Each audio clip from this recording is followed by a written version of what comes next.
In 1893, on the shores of Lake Michigan, 27 million Americans walked through the gates of the greatest spectacle the country had ever built. The Chicago World's Fair was a fever dream of white marble and electric light, a city within a city, designed to announce that the United States had arrived as an empire.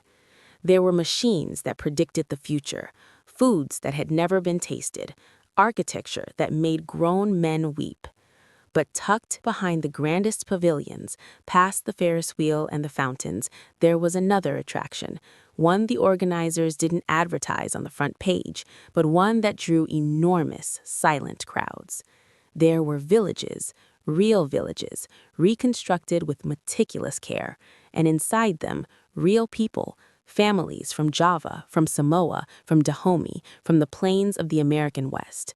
They had been shipped across oceans, dressed in costumes chosen for them, and instructed to perform their daily lives on a loop, cooking, singing, simply existing behind ropes for the price of a ticket. The visitors watched, they pointed, some laughed, most simply stared, the way you'd stare at an animal you'd never seen before. And that was exactly the point. This is not a metaphor, this was an industry. For nearly a century, the Western world's wealthiest nations built, funded, and celebrated human zoos, live exhibitions of indigenous people from colonized lands, staged for mass entertainment and dressed in the language of science. Tens of millions of Europeans and Americans paid admission. Kings attended, scientists lectured beside the enclosures, postcards were sold at the exit. And when it was over, when the fairs closed and the crowds went home, the people on display were shipped back, discarded, or simply forgotten. Some never made it home at all. This is the story of the human zoo, the Gilded Age's most profitable, most attended, and most deliberately erased atrocity. The concept did not begin in America. It began, like most of the Gilded Age's cruelest innovations, in Europe, and it began as a business. In 1875, a German animal trader named Karl Hagenbeck had a problem. His exotic animal exhibitions in Hamburg, Germany, were losing their novelty. The European public had already seen elephants. They'd seen tigers. Hagenbeck needed a new attraction, so he imported something far more controversial, a family of Sami people from northern Scandinavia, complete with their reindeer and traditional tents, and placed them inside his zoological garden. The effect was immediate. Crowds tripled. Newspapers covered it for weeks, and Hagenbeck understood instantly what he had discovered, that the European appetite for spectacle had no moral floor as long as the spectacle was framed as education. Within 2 years, he was organizing what he openly called Völkerschauen, people shows. He brought Inuit families from Labrador. He brought Nubians from Sudan. He brought indigenous people from Tierra del Fuego, from Ceylon, from Somaliland. He staged them in fabricated villages with handwritten signs explaining their primitive customs, and he charged admission. And here is what matters. Hagenbeck was not a fringe figure. He was a celebrity. His exhibitions toured the capitals of Europe. They played in Paris, London, Berlin, Zurich, Barcelona. They were reviewed in major newspapers the way one might review an opera. They were endorsed by anthropological societies. Museum directors attended opening nights. The format was always the same. Bring a group of indigenous people, often by deception, sometimes by outright force, construct a crude replica of their supposed homeland, dress them in exaggerated versions of traditional garments, have them perform their daily rituals on a schedule, and surround it all with the apparatus of science, plaques, measurements, academic lectures, so that the audience could tell themselves they were learning, not gawking. The money was extraordinary. A single Hagenbeck exhibition could draw 300,000 visitors in a matter of weeks, and because the performers were not employees but subjects, often held under contracts they couldn't read in languages they didn't speak, the overhead was negligible. The profit margins rivaled those of the railroad barons. By the 1880s, the human zoo had become one of the most reliable entertainment formats in the Western world. It wasn't a sideshow, it was the main event. When the United States decided to host the 1893 World's Columbian Exposition, the organizers had a clear mandate: outdo Paris. The 1889 Exposition Universelle, with its brand new Eiffel Tower, had been a global triumph. Chicago needed to surpass it, not just in engineering, but in cultural ambition. The man tasked with the anthropological wing was Frederick Ward Putnam, director of the Peabody Museum at Harvard. Putnam was a serious academic, and his original vision was relatively restrained: archaeological displays, artifact collections, scholarly presentations. But the fair's commercial directors had a different appetite. They wanted living exhibits. What emerged was the Midway Plaisance, a mile-long corridor of ethnological villages positioned deliberately outside the white city's neoclassical core.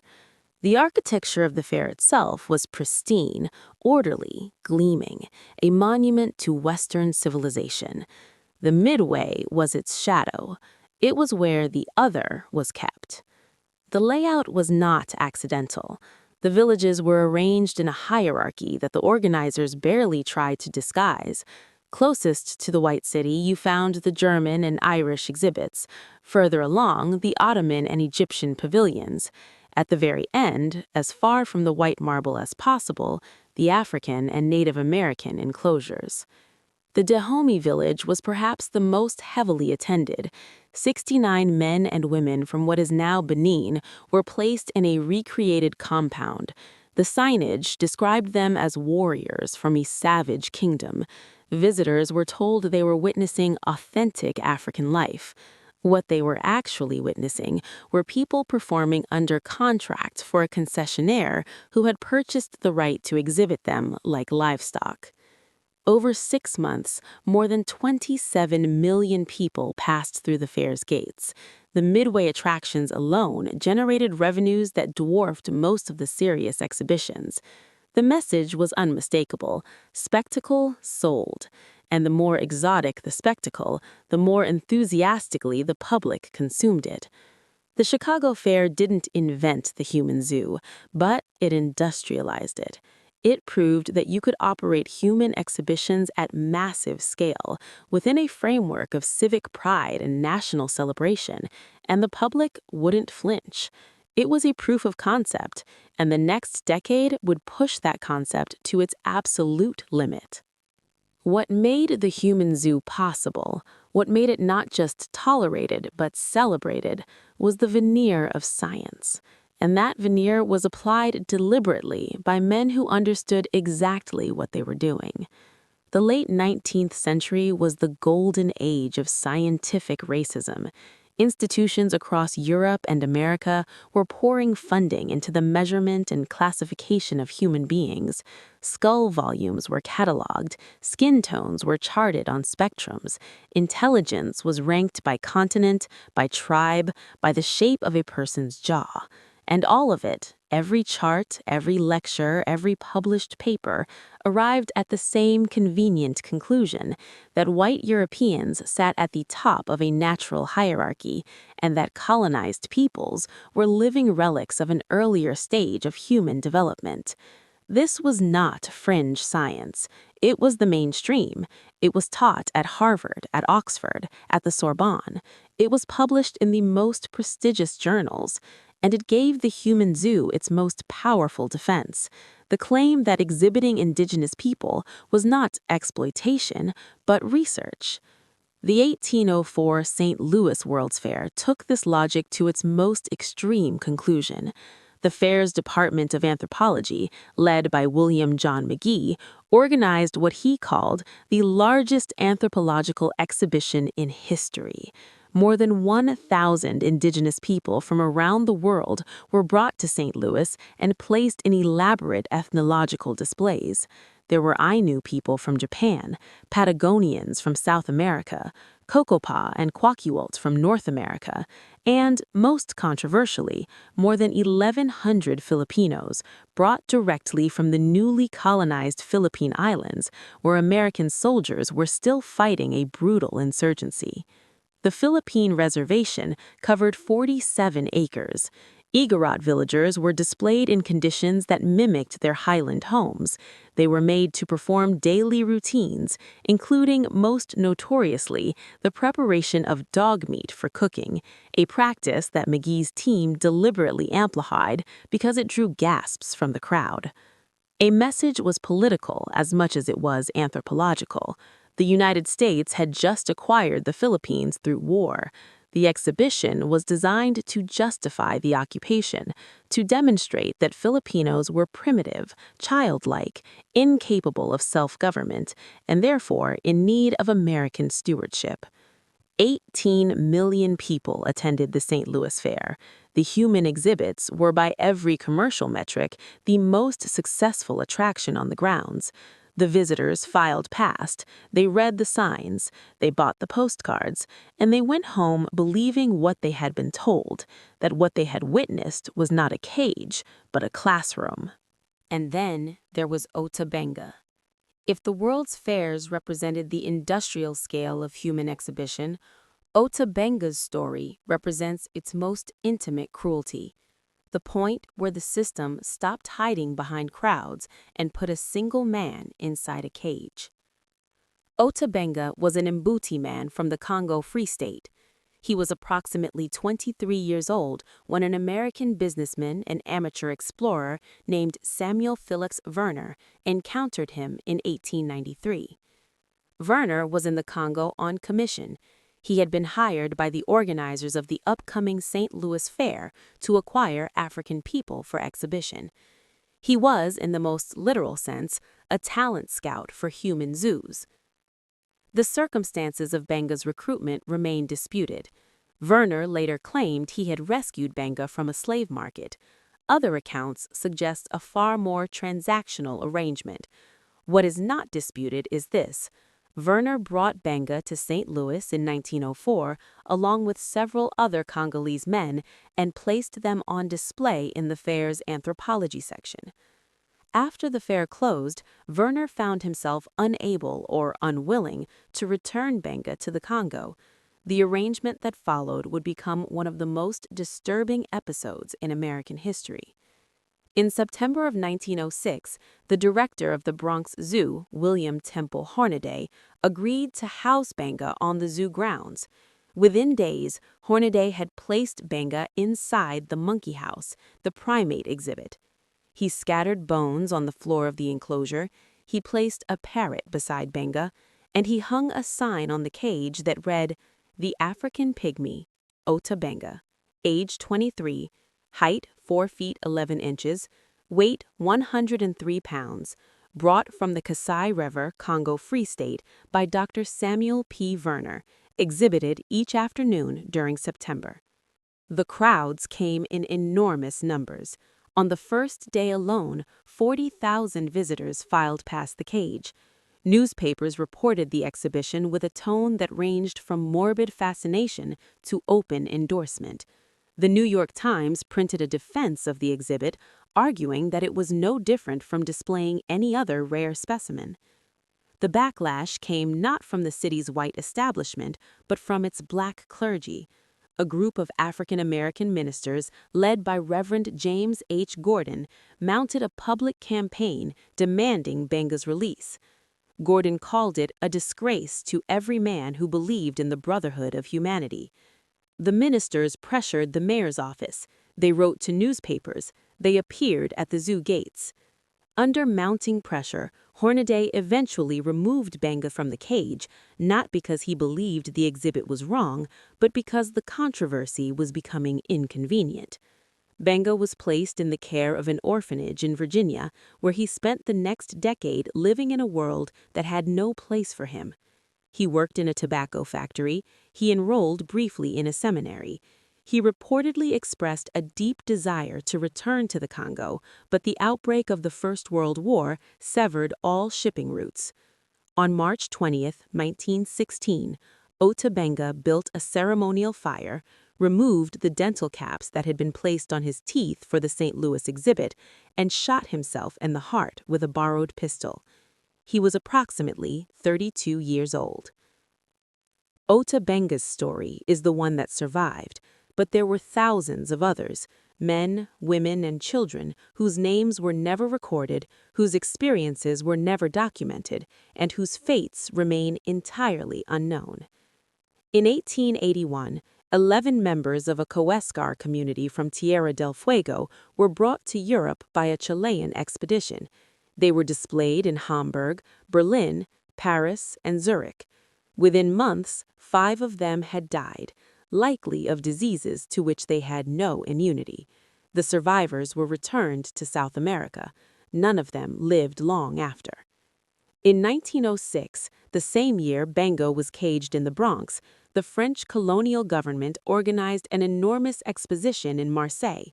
An entire Malagasy village was reconstructed on the fairgrounds. Families from Madagascar were brought in and instructed to live their daily lives for the entertainment of French citizens. Children were born inside the exhibit. Some of those children never saw their homeland. In Belgium, King Leopold II, the same man whose rubber extraction regime killed an estimated 10 million Congolese, sponsored a colonial exhibition in Tavernan in 1897. 267 Congolese men, women, and children were displayed in a mock African village on the palace grounds. 7 of them died during the exhibition, likely from pneumonia and influenza. They were buried in unmarked graves in the local cemetery. This was not peripheral. This was how empire marketed itself. The colonial exhibitions were not shameful secrets held in back alleys. They were state-sponsored, royally endorsed, nationally celebrated events. They were held in capital cities. They were reviewed in mainstream newspapers. They were visited by heads of state. And they continued far longer than most people realize. The last major colonial exhibition featuring live human displays took place in Brussels in 1958, within the lifetime of people still alive today. The most revealing part of this history is not that it happened, it's how thoroughly it was erased. There are no permanent national memorials to the victims of human zoos. There are no plaques at the sites of the great expositions marking what took place there. The Bronx Zoo did not formally acknowledge the Ota Benga incident until 2020, when it issued a statement more than a century after the fact. The statement expressed profound regret. It did not use the word apology. The World's Fairgrounds in St. Louis are now a public park. Children play on the same land where 1,100 Filipinos were displayed behind fences. In Paris, the site of the 1931 colonial exposition is now a botanical garden. In Belgium, the Tavernan Museum, built with the proceeds of Leopold's colonial terror, recently underwent a renovation. The new exhibits acknowledge colonial violence, but the bones of the 7 Congolese who died on those grounds remain in their unmarked graves. The erasure is not accidental. It is structural. Because acknowledging the human zoo means acknowledging something that the modern world would prefer to keep buried, that the wealth, the culture, the institutions, the museums, and the scientific frameworks of the Western world were built in part on the literal exhibition and consumption of human beings. The Gilded Age was not just an era of excess, it was an era of ownership, of land, of labor, of bodies, of spectacle. And the human zoo was its purest expression, not a side effect of empire, but its showroom, the place where the powerful demonstrated with absolute clarity what they believed their money and their civilization entitled them to. The fairs are gone, the cages have been dismantled, but the logic that built them, the quiet, comfortable belief that some lives are spectacle and others are audience, that logic has never been formally retired. It has simply learned to dress differently. The Gilded Age built its mythology on the idea that wealth was proof of virtue, that the men who accumulated the most had earned the right to define what civilization looked like. They built palaces, they built museums, they threw parties that cost more than most families earned in a lifetime, and they built enclosures where human beings were placed on display for the education and amusement of paying crowds. The human zoo was not an aberration. It was the system working exactly as designed. A world where everything, including people, had a price tag and a viewing schedule. Ota Benga's bones rest in an unmarked grave in Lynchburg, Virginia. No headstone, no memorial, just silence and the slow, indifferent turning of the earth above a man the world once bought a ticket to see.